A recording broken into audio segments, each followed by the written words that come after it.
exposición del libro de Tito. Hoy vamos a concluir el capítulo número 2, ya solo nos queda un capítulo. Y hemos visto cómo hemos venido evolucionando en cuanto a la idea del apóstol Pablo.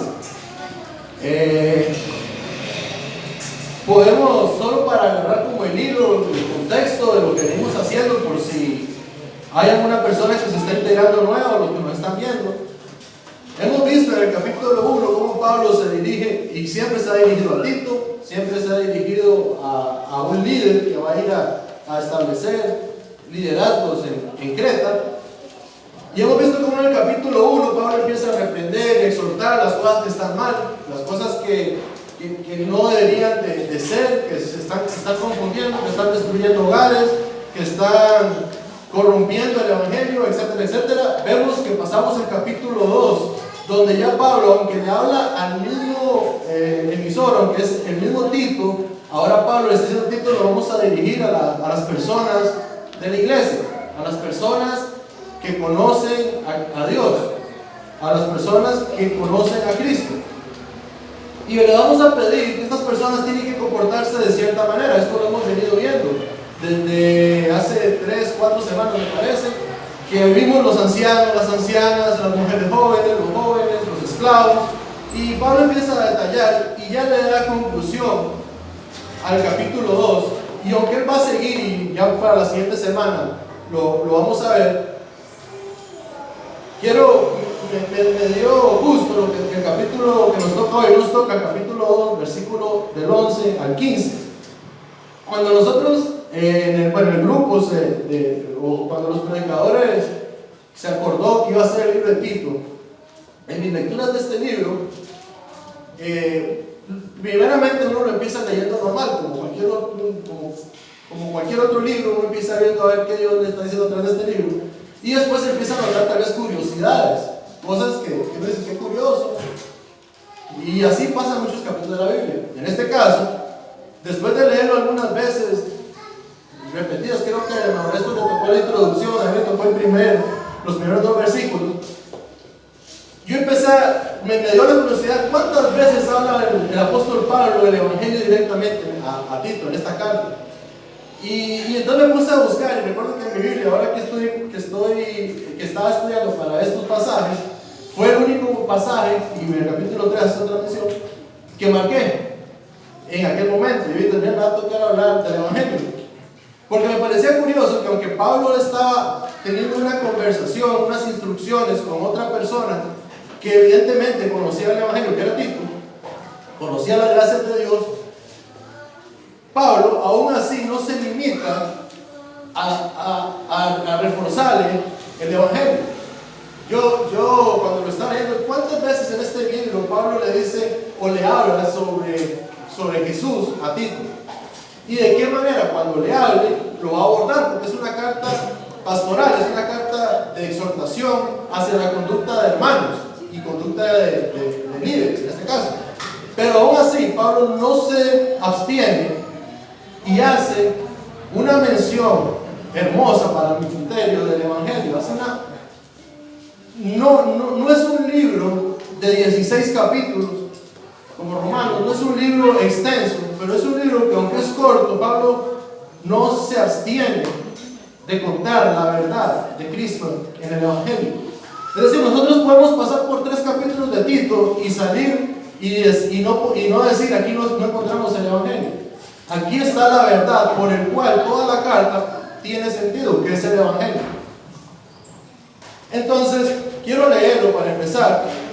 Bueno, me gustaría que me acompañen en oración. Padre celestial, Señor, te doy gracias porque nos has permitido un día más estar reunidos aquí, Señor, delante de ti, aprendiendo de las verdades que tú has dejado plasmadas en tu Santa Escritura, que se convierten en palabra tuya viva y eficaz cada día que la leemos. Señor, gracias por dejarnos este maravilloso recurso, gracias por dejarnos esta maravillosa comunicación directa contigo. Gracias, Señor, porque tus palabras son fuertes y audibles cuando las leemos. Gracias, Cristo, porque nos has dado este sacrificio, has expiado por nuestros pecados y nos has dado la oportunidad de ir directo al Padre, Señor. Te doy gracias, Padre, y te pido que abran los corazones para que las verdades de tu palabra, Señor, sean escuchadas en esos oídos de los corazones de nuestros hermanos y de nuestros amigos que nos ven, que nos escuchan, Señor. Te pido que tengas misericordia con este tu siervo, Señor, para que tus palabras sean transmitidas tal cual tú lo anhelas, Señor. Te lo pido en el nombre de Jesús. Amén.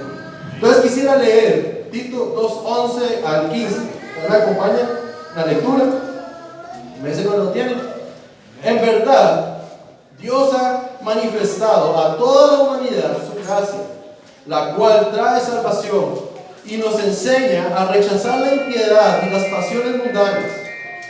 Así podremos vivir en este mundo con justicia, piedad y dominio propio, mientras guardamos la bendita esperanza, es decir, la gloriosa venida de nuestro Dios y Salvador Jesucristo. Él se entregó por nosotros para rescatarnos de toda maldad y purificar para sí un pueblo elegido, dedicado a hacer el bien. Esto es lo que debes enseñar. Exhorta y reprende con toda autoridad, que nadie te menosprecie. Amén. Como les venía diciendo y meditando en este pasaje, yo encontré 3 enseñanzas. Y yo sé que cuando ustedes profundizan, podrían sacar alguna más y meditar sobre esa, pero yo saqué 3 enseñanzas que es en las que quiero basar mi sermón y hablar el día de hoy. Y estas enseñanzas las formulé a manera de preguntas que me hice y intenté encontrar en el mismo pasaje la respuesta. Y las preguntas son, según el pasaje, lo que Pablo nos está enseñando en Tito, ¿cómo hallamos la capacidad de dejar de hacer lo que desagrada a Dios y cómo empezar a hacer lo que le agrada a Dios? ¿Cómo encuentro esa capacidad? La otra pregunta, ¿qué debemos de hacer y qué debemos dejar de hacer y qué debemos empezar a hacer cuando encontremos esa capacidad? Y la tercera, ¿qué es la iglesia? ¿Cuál es el motivo de la iglesia? Y cómo nos volvemos parte de ella. Dicho de otro modo, ¿cuáles son las 3 cualidades cruciales de la iglesia que nos revela Tito en este pasaje? Repasemos el pasaje otra vez. Y quiero subrayar el versículo 11, donde dice: nos enseña a rechazar la impiedad y las pasiones mundanas. Así podemos vivir en este mundo con justicia, piedad y dominio propio, de una manera piadosa. Y eso nos llevaría al primer punto, que sería respondiéndonos a la pregunta de cómo podemos tener esa capacidad de dejar de hacer las malas obras, las cosas que desagradan a Dios, y cómo volvernos a hacer cosas que agraden a Dios. Y lo encontramos por la gracia que se ha manifestado. El propio pasaje nos ha dado la respuesta iniciando el pasaje. En verdad, en el versículo 11, Dios se ha manifestado a toda la humanidad su gracia, la cual nos trae salvación y nos enseña a rechazar la impiedad y las pasiones mundanas. Esa es la respuesta a la primera pregunta.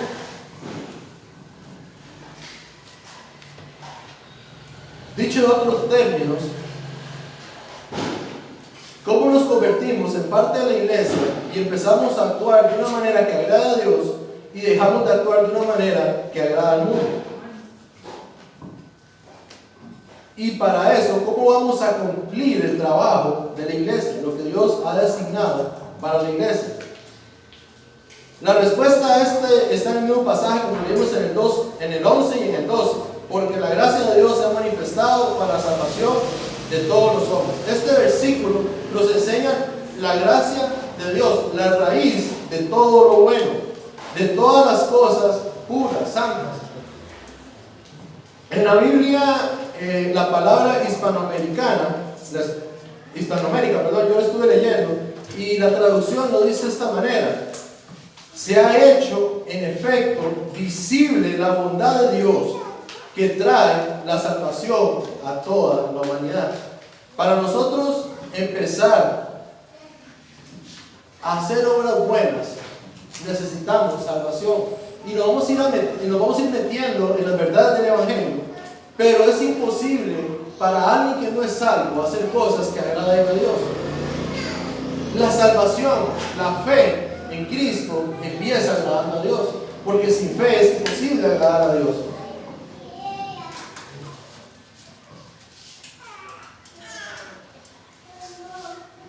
El regalo de la justificación que Dios nos da por medio de Cristo nos trae esa salvación. Luego la gracia nos capacita para empezar este peregrinaje cristiano y ir avanzando día a día conforme la gracia de Dios para ir creciendo en santidad. En palabras del apóstol Pablo lo dice de esta manera en Efesios 2:8. A ver, lo busca.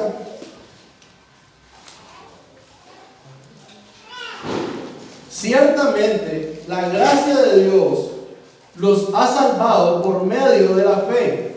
Esto no nació de ustedes, sino que es un don de Dios. Aquí es donde empezamos a entender, o que tenemos que empezar a entender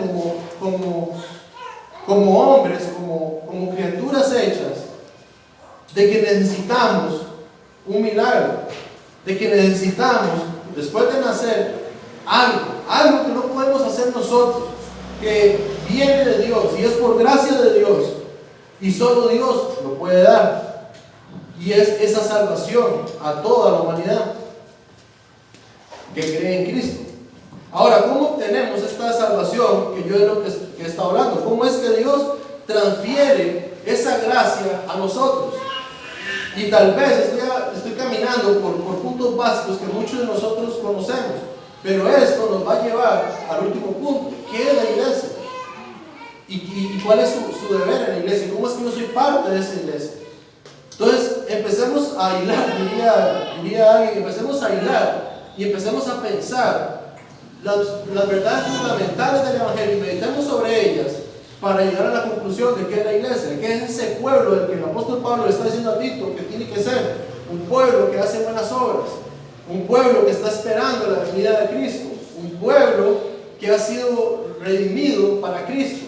Entonces, para llegar a estas conclusiones de ese pueblo, de esa iglesia, tenemos que empezar a ver cómo se formó, cómo se forma. Y vamos a empezar por el sacrificio de Cristo. Según este pasaje, cuando dice, quien se dio a sí mismo por nosotros, para redimirnos de toda iniquidad y purificar para sí mismo un pueblo propio, celoso de buenas obras. Aquí empieza nuestra primera reflexión en el verso 14.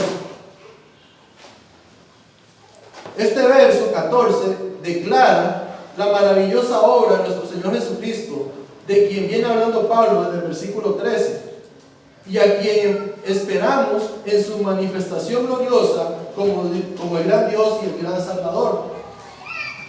Por esta verdad de que Cristo se dio a sí mismo por nosotros para redimirnos de toda iniquidad, es por esta verdad que hoy en día nosotros esperamos a Cristo. Tenemos esa capacidad de anhelar la venida de nuestro Señor Jesucristo, porque es Él el que ya nos redimió, el que ya se entregó, el que pagó por nuestros pecados. Y es por eso que anhelamos su venida. Y es por eso que queremos que vuelva y que se termine de cumplir todas las promesas por medio de ese sacrificio. Cristo se entregó a sí mismo. Vamos a ver características de este sacrificio.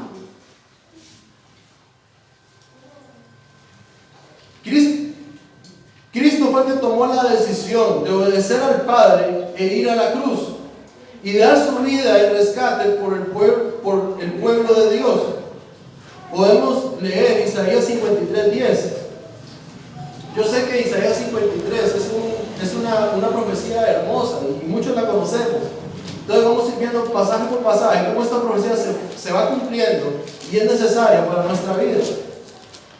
Isaías 53:10.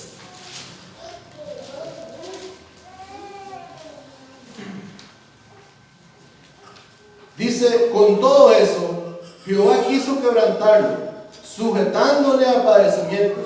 Cuando haya puesto su vida en expiación por el pecado, verá linaje, vivirá por largos días, y la voluntad de Jehová será en su mano prosperada. En el versículo, en Juan 10:18, no lo voy a leer por el tiempo, pero ahí dice, él hace referencia, y lo apunta, nos está apuntando, de que nadie se la quitó, que él dio su vida. Nadie lo mató obligado. Él vino a una misión, y esa misión era librar a la humanidad, al pueblo de Dios, de su pecado, del pecado que cometía. Él sabía, o él sabe, que siempre iba a estar a la diestra del Padre, y que la voluntad del Padre era el sacrificio, era la paga por el pecado de la humanidad. Y ahora él está reinando con Dios, y esperamos su segunda venida. En Hebreos 12:2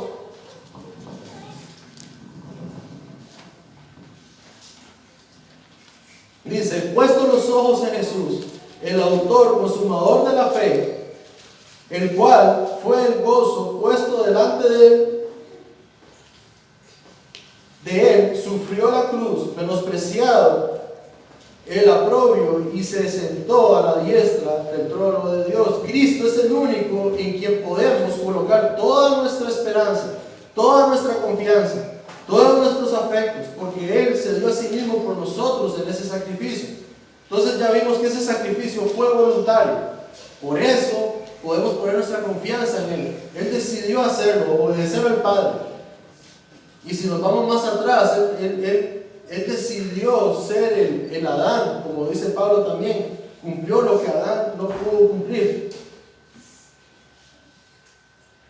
Ahora vamos a ver la siguiente idea del pasaje 14. Sacrificio sustitutivo. Él llevó nuestro lugar. Así como lo oyes, en tu lugar y en mi lugar fue Cristo. Cristo fue a pagar el pecado tuyo y el pecado mío. No tuvo cosa de qué avergonzarse. No puso, ¿por qué voy a ir a pagar yo por el pecado de Luis? ¿Por qué voy a pagar yo por el pecado de hermano Néstor? Cristo no se fijó en la vida, a pesar de que estábamos muertos y que éramos pecadores y que estábamos en contra de Dios. Él cumplió la voluntad del Padre, morir por esos pecados. En Isaías 53:6 podemos encontrar esta verdad, y en Efesios 1:7, para que lo apunten.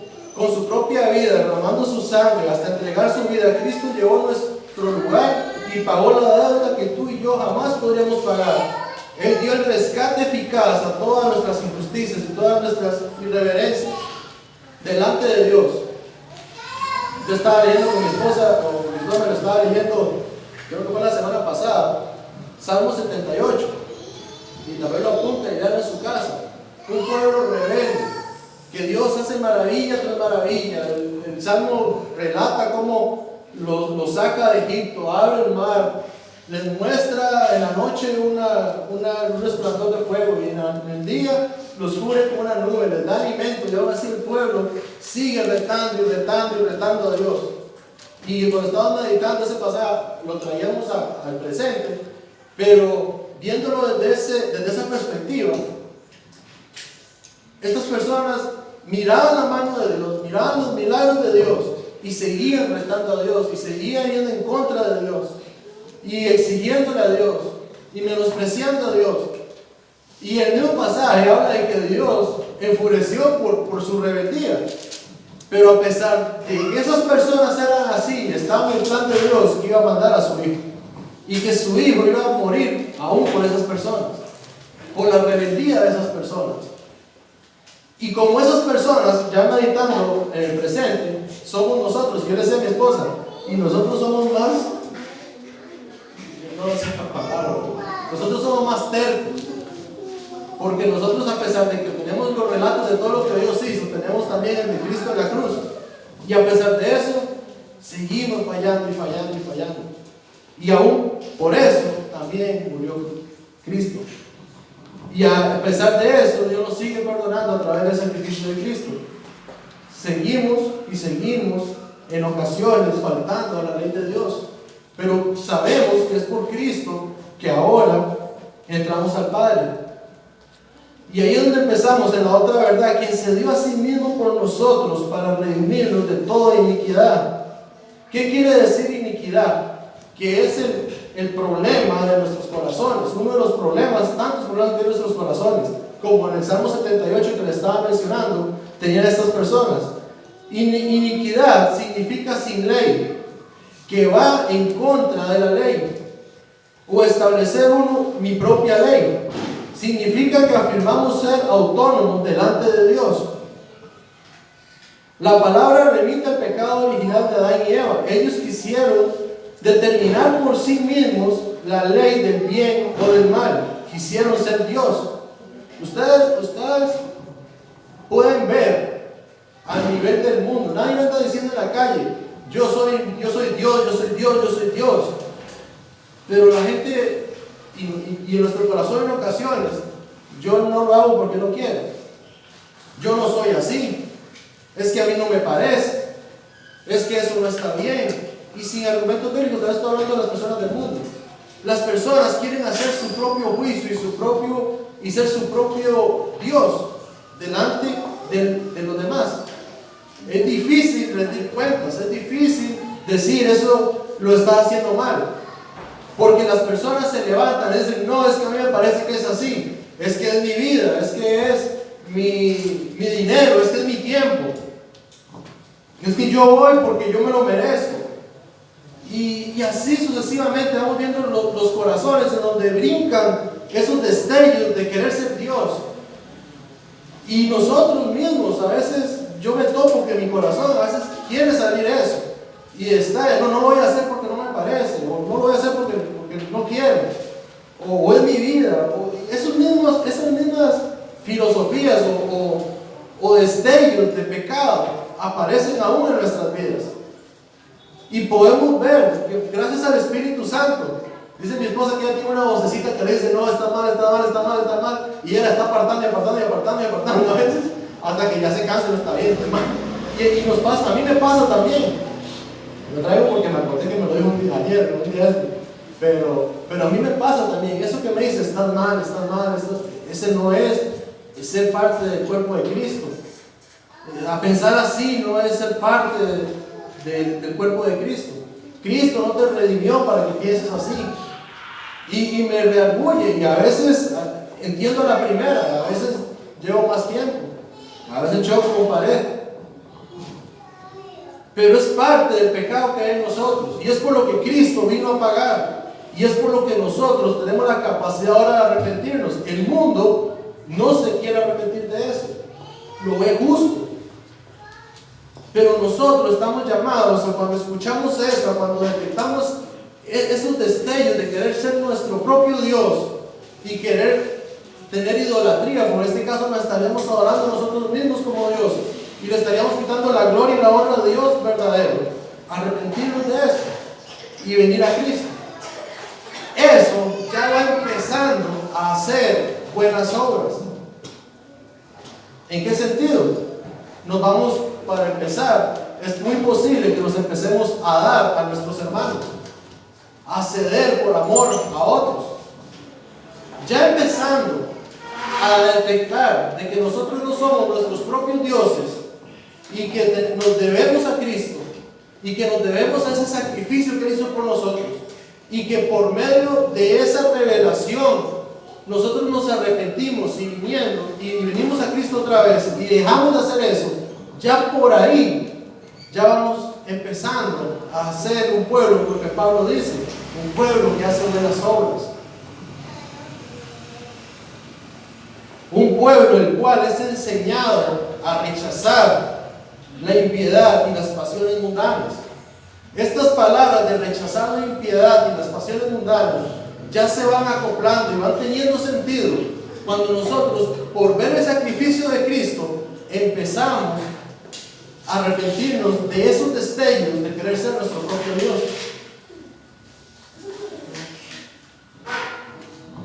La iniquidad es querer tomar el control, es decirse a uno mismo y a los demás, y a Dios incluso. Nadie me dice qué hacer, cómo hacerlo, por qué hacerlo.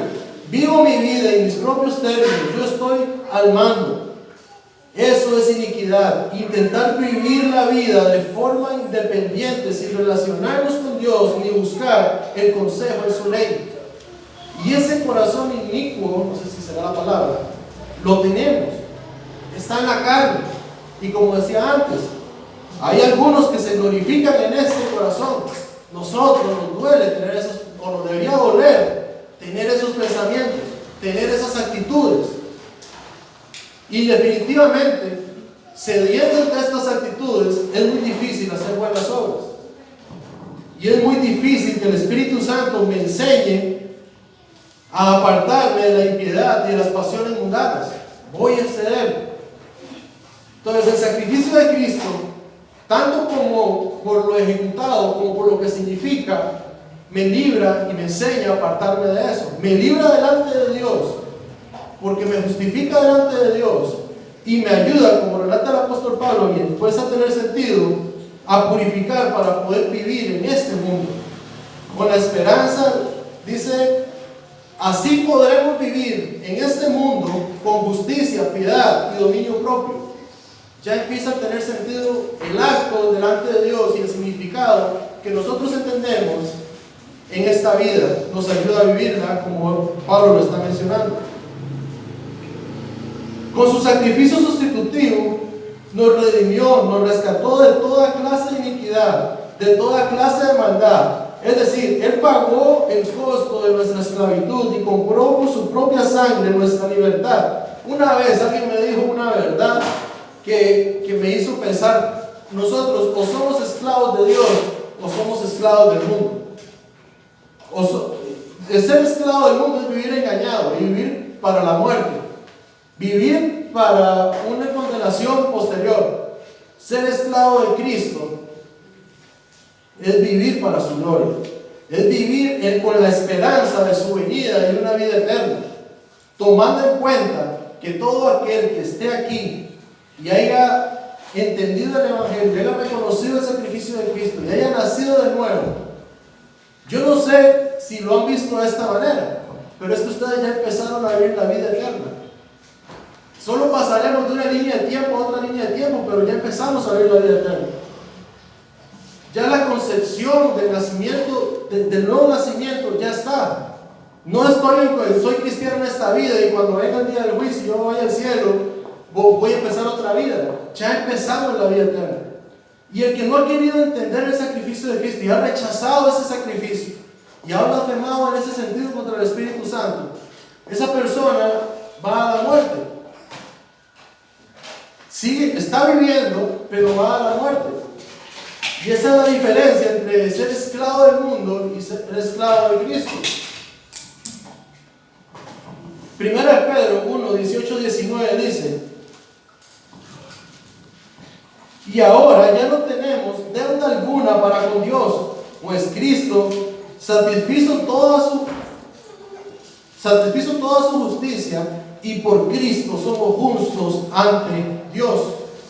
Esa es la respuesta a ese sacrificio. 2 Corintios 5, 19 al 21. Esto es lo que en Cristo Esto es que en Cristo Dios está reconciliando al mundo consigo mismo, no tomándole en cuenta sus pecados y encargándonos a nosotros el mensaje de la reconciliación. Así que somos embajadores de Cristo, como si Dios los exhortara a ustedes por medio de nosotros. En nombre de Cristo le rogamos que se reconcilien con Dios. Al que no cometió pecado alguno, por nosotros Dios lo trató como pecador para que en él recibamos la justicia de Dios. Desde ya, y a eso me refería, que todo el que ha nacido de nuevo ha empezado su vida eterna. Es porque desde ya Dios los constituye embajadores de Cristo. Junto con esa verdad me decían, y lo pensé de esta manera, de que ustedes saben cómo es la concepción de un bebé. Un bebé pasa 9 meses en el vientre preparándose, nutriéndose, acomodando todas sus partes en su lugar, para que después de 9 meses entrara a un mundo desconocido, que para él es desconocido, que nosotros conocemos ahora. Pero tiene un proceso de preparación, y a veces yo lo asimilo, aunque tal vez el ejemplo no sea perfecto, pero Dios nos ha hecho nacer de nuevo en esta línea de tiempo, en esta eternidad cortada, finita, para que en algún momento, cuando ya estemos listos y preparados, y nuestro Señor Jesucristo venga, pasemos a la verdadera vida, a la vida en la que Él nos tiene preparados. Y entonces yo relaciono o me lo imagino como un bebé que está en el vientre de su mamá y no conoce el mundo exterior y se está preparando para salir a ese mundo. Pero eso solamente era como una ilustración que tal vez les pueda ayudar en cierto momento a imaginárselo. Este es el mensaje de la salvación. Cristo llevó nuestro lugar para rescatarnos del pecado, de toda clase de maldad, para librarnos de la esclavitud del pecado, gracias a su sacrificio sustitutivo. Ahora vamos a ver la otra palabra que aparece en el versículo 14, sacrificio purificador o regenerativo. Ahora somos limpios. Vamos a empezar la perspectiva desde que ya Cristo murió por nosotros. ¿Qué es lo que pasa? Ahora somos limpios, sin mancha delante de Dios, como leímos anteriormente, por ese mismo sacrificio de Cristo, nuestro sacrificio purificador, como en Efesios 5, 25 al 27, solo para que lo apunten y lo lean en sus casas. Sacrificio que nos aplica eficazmente su Espíritu Santo por medio de la fe, según también lo podemos ver en Tito 3:5. Ya no cargamos la vergüenza de nuestro pecado como Adán y Eva, que se escondieron con hojas para cubrirse delante de Dios. Hemos sido vestidos con la justicia de Cristo, y la vergüenza de todos nuestros pecados fue llevada por Cristo en la cruz. Ya no tenemos que seguir cargando esa vergüenza, ya no tenemos que seguir condenándonos. Tenemos una esperanza para arrepentirnos, para venir a Él. Si hemos creído en Cristo, si hemos confesado nuestros pecados a Cristo, debemos creer también que por este perfecto sacrificio hemos sido purificados. La Biblia dice, si confesamos nuestros pecados, Él es fiel y justo para perdonar nuestros pecados y limpiarnos de toda maldad. Hemos sido redimidos y purificados por el sacrificio de Cristo. Sacrificio voluntario, sustitutivo y purificador. Si esto, hermanos, no llena nuestro corazón de paz, ten por cierto que nunca tendrás paz. Si esto no nos causa gozo, alegría, si entender y meditar solamente por este pasaje que estamos viendo, esas 3 verdades, de que Cristo pagó por nosotros, de que su sacrificio fue voluntario, ya estaba predestinado, el Cordero ya estaba establecido,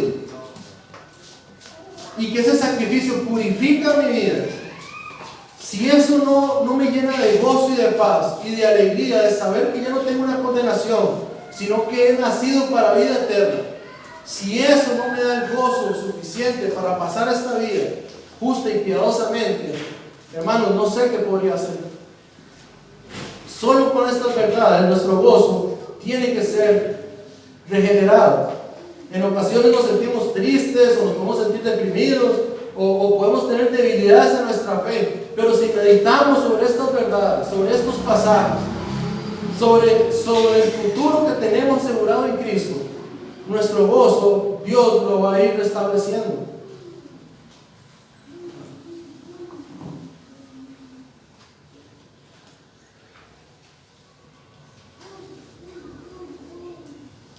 Pues si no eres redimido y purificado por Cristo, estás muerto en tus delitos y pecados, y en delitos y pecados serás hasta la condenación eterna.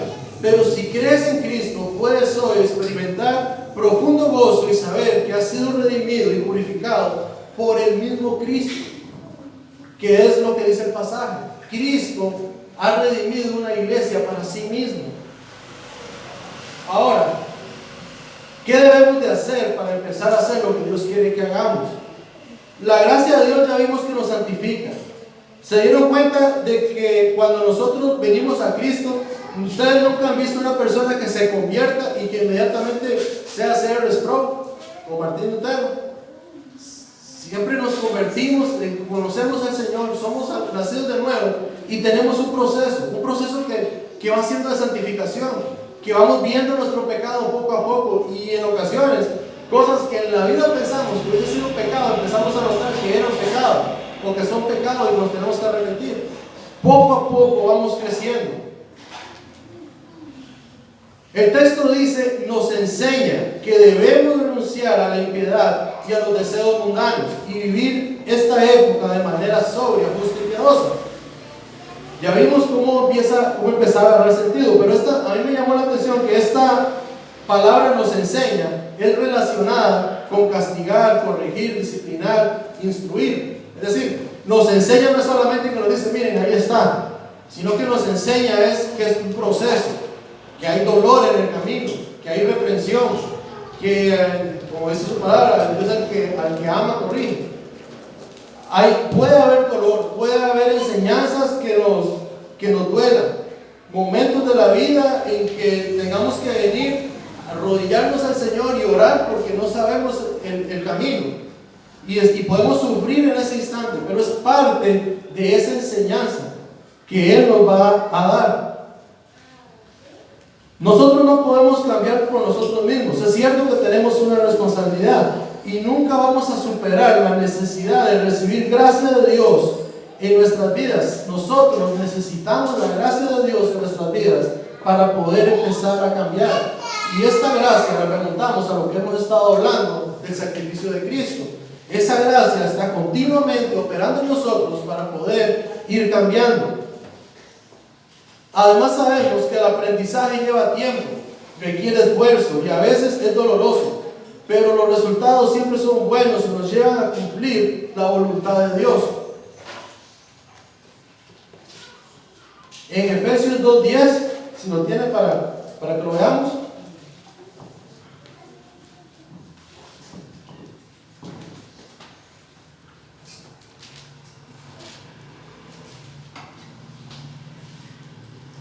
Porque somos hechura de Dios, creados en Cristo Jesús para buenas obras, las cuales Dios dispuso de antemano a fin de que las pongamos en práctica. Estas son las buenas obras de las que el apóstol Pablo le está dando a Tito, que tienen que hacerse en Creta, empezando desde los líderes, los ancianos, las ancianas, los jóvenes, los esclavos. Y si hubiera otra rama más, también se las va a dar a toda persona que cree en Cristo. Estas buenas obras son las que tienen que ir operando en su vida. Una vida impregnada de la maravillosa gracia de Dios, una vida bajo la enseñanza de esa maravillosa gracia que le dirige a repudiar la impiedad y los deseos mundanos y que los lleva a vivir una vida sobria, justa y piadosa mientras esperamos la venida de nuestro Señor Jesucristo. Tenemos que preguntarnos entonces nosotros, bajo esta verdad, ¿tenemos celo por estas buenas obras? Por estas cosas excelentes que Dios ha determinado crecer en nosotros. Tenemos nosotros amor, porque celo puede ser traducido por amor, por anhelo, por deseo del Evangelio. Tenemos deseo de las verdades de Cristo, de arrepentirnos de nuestro pecado, de ver esas obras que no están siendo reflejo del sacrificio de Cristo y cambiarlas. Esta es la parte que nosotros ahora nos tenemos que preguntar como cristianos. ¿Qué estamos haciendo para crecer en gracia, en espíritu? Hermanos de la IBC, comprendemos realmente que fuimos llamados para ser de Cristo y que ya no nos pertenecemos a nosotros mismos, sino que le pertenecemos a Cristo. Realmente nosotros meditamos sobre eso. ¿Y qué es pertenecer a Cristo? Y dejar de ser nuestros propios dioses. Cristo no pagó nuestra deuda para dejarnos en la esclavitud del pecado, sino para librarnos del pecado. De modo que ahora podamos entender que vivimos para Cristo y tengamos por su Espíritu la capacidad para poder hacer eso. Y con esto, para tocar el último punto, es que ya estoy terminando. Vamos a hablar ahora sí, ¿qué es la iglesia? Porque la iglesia tiene que estar conformada de personas que entiendan de que ya no nos debemos a nosotros. Y yo sé que esto es difícil, porque nuestra carne, como dije antes, nuestro pequeño Dios que está adentro quiere salir siempre y tomar la gloria del Dios Santo, justo y verdadero. Pero nuestra iglesia, la iglesia de Cristo, tiene que ser corazones que luchen contra eso, que tengan eso siempre en mente y que lo detecten y se arrepientan. Meditemos sobre qué nos dice este pasaje de rasgos que podemos tomar de la iglesia. La iglesia es un pueblo elegido por Dios para Él mismo. La iglesia es un pueblo celoso de buenas obras. Cristo se dio a sí mismo para redimir la iglesia de toda iniquidad. La iglesia es el pueblo de Cristo que aguarda con esperanza a que se manifieste la gloria de nuestro Dios Salvador. Si eso no pasa en la iglesia, eso no es la iglesia.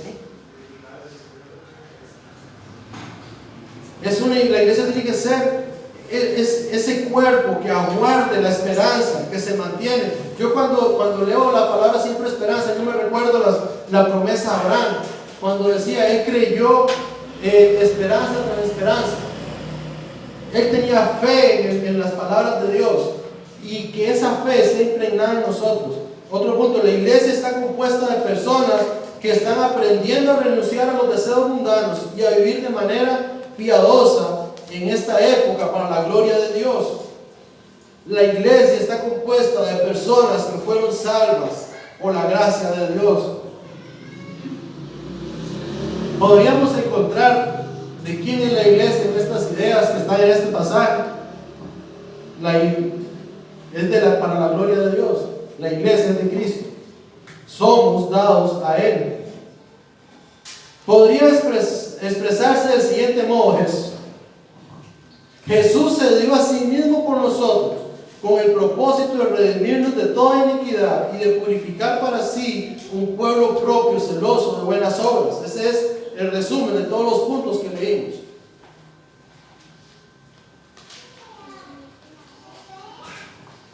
El pasaje nos muestra que una iglesia sana presenta dos características importantes. El primero es algo que Dios quiere quitar de nosotros, que es el pecado.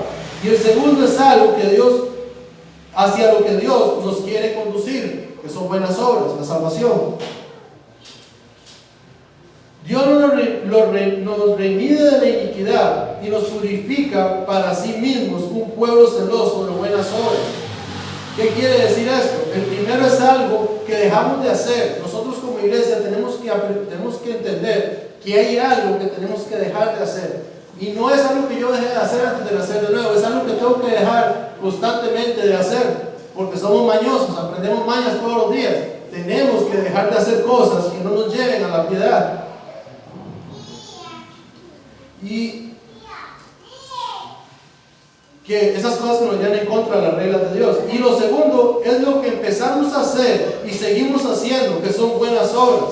En el primer caso nos vemos motivados a renunciar a algo o abandonarlo. En el segundo caso nos vemos motivados a empezar a poner en práctica de un modo progresivo la santificación, que es por la gracia de Dios. Esto nos dice que somos llevados a un crecimiento y a un conocimiento en Cristo poco a poco, que nos ayuda a actuar, a hacer algo. Y en ocasiones nosotros no nos comportamos como iglesia. Y esas son las partes en las que tenemos que meditar. Porque iglesia, el diablo se ha encargado de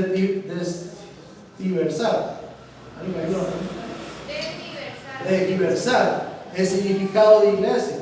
Hoy las personas creen que la iglesia es el edificio. Hoy las personas creen que la iglesia es la coinonía y el club social que hay entre ellas. Hoy las personas hasta creen que pueden ser las actividades que hace una organización eclesiástica. El mundo cree que eso es una iglesia. Pasa por aquí, nos ven reunidos y dicen, hay una iglesia. No sabemos de cuál Dios, pero hay una iglesia. Eso es lo que el diablo se ha encargado constantemente de meter en enseñanzas, que no entendamos qué es una verdadera iglesia. Tristemente, en ocasiones podemos decir que no todos los que estemos sentados aquí somos la iglesia de Cristo. Pero esa es la verdad del Evangelio. La iglesia de Cristo es ese pueblo redimido, ese pueblo que ha entendido el sacrificio del Señor, que le ha sido revelado el por qué Cristo murió en la cruz por ellos, el que se arrepiente constantemente por ese sacrificio. Esa es la iglesia de Cristo, la que por medio de ese aprendizaje cambia su vida a buenas obras, cambia su manera de ser para vivir una vida piadosa, justa, por medio del Espíritu Santo de ese cambio. Pero es una iglesia que ha entendido esas cosas. Esa es la iglesia de Cristo. Entre estas enseñanzas, ¿cuántas veces hemos visto personas que creen que para llevar el Evangelio es más fácil si duplicamos los asesinatos que tuve, las golpizas que le metí a mi esposa, porque dentro de mayor sea mi pecado, tal vez haya más gracia reflejada de Dios? Cuando yo escucho eso, digo, tampoco he entendido qué es el Evangelio, porque la iglesia no necesita eso para creer en Dios. Es el hecho que hemos nacido muertos en nuestros delitos y pecados. Es el hecho de que nacimos en muerte y que necesitamos un Salvador. Y por medio de este Salvador cambiar. Por medio de este Salvador empezar a regenerarnos hasta ser a la estatura de Cristo, para prepararnos al día que pasemos a esta eternidad junto a nuestro Dios. Pero eso es la iglesia. Es ese pueblo que Dios ha llamado para sí mismo. No es venir y reunirnos aquí todos los domingos. No es el venir y sentarnos aquí todos los domingos religiosamente. No es aprendernos todas las canciones o la Biblia de pies a cabeza. Es creer que Cristo te redimió para Él, para sí mismo. Ya no nos debemos a nosotros, sino a Cristo. Cuando entendamos eso, individualmente vamos formando la iglesia. No necesito aceptación de otro, es de Cristo. Es entender el sacrificio que Cristo hizo en la cruz. ¿Por qué Él se dio voluntariamente? ¿Por qué Él tuvo que morir y ser castigado por Dios? Recibir la ira de Dios en lugar de que yo la recibiera. ¿Por qué fue eso? Cuando entendamos eso y vivamos por eso, entenderemos que somos parte de la iglesia de Cristo, que es el cuerpo que Él ha redimido para sí mismo. Y es ahí donde tenemos que entender y nos empezamos a dar cuenta cuándo es que soy parte de la iglesia. Y eso, evidentemente, me va a llevar a amar a los hermanos que son parte conmigo de la iglesia, que nos llamamos hermanos. Por ese sacrificio, amo de una manera especial al hermano Néstor, a Will, a Marquitos, a los miembros de la iglesia de Cristo, que juntos hemos declarado ese amor por el Evangelio, ese entendimiento de lo que Cristo hizo, y nos gloriamos en eso, en ese sacrificio. Y cuando nos damos cuenta, somos iglesia. En ocasiones, nosotros no nos queremos dar a nuestros hermanos. En ocasiones nosotros no nos queremos dar a los que tenemos al lado. No nos queremos dar al Evangelio. Y si es un impulso, como dije antes, de ese viejo hombre que quiere ser Dios, está bien si nos arrepentimos, si lo detectamos nos arrepentimos. Pero si eso es una manera cotidiana y una conducta repetitiva de vivir, tenemos que pensar si realmente nosotros nos estamos debiendo a Cristo o nos estamos debiendo a nosotros mismos. Si es algo en lo cual nosotros lo detectamos y nos arrodillamos y decimos, Señor, perdóname, he actuado bajo mi propia ley y no bajo la tuya, como sé que tengo que hacerlo, perdóname, ayúdame a cambiar en esto. Eso es arrepentimiento de un miembro de la iglesia. Pero si te has pasado por alto, si no te ha importado sentirte que realmente no te debes a tus hermanos, si realmente no te debes a la palabra del Señor, si realmente no te debes a la ley de Dios, si has vivido con ese libertinaje, queriendo ser tu propio Dios, poniendo tus propias reglas, entonces deberías preguntarte si eres parte de la iglesia de Cristo, si eres parte de ese cuerpo redimido. de ese cuerpo que Cristo ha redimido para sí mismo. Y eso, ahora sí, para ir terminando, es lo que el apóstol Pablo le dijo a Tito que teníamos que predicar y exhortar. Si leemos el versículo 15, esto es lo que debemos enseñar: exhorta y reprende con toda autoridad, que nadie te menosprecie.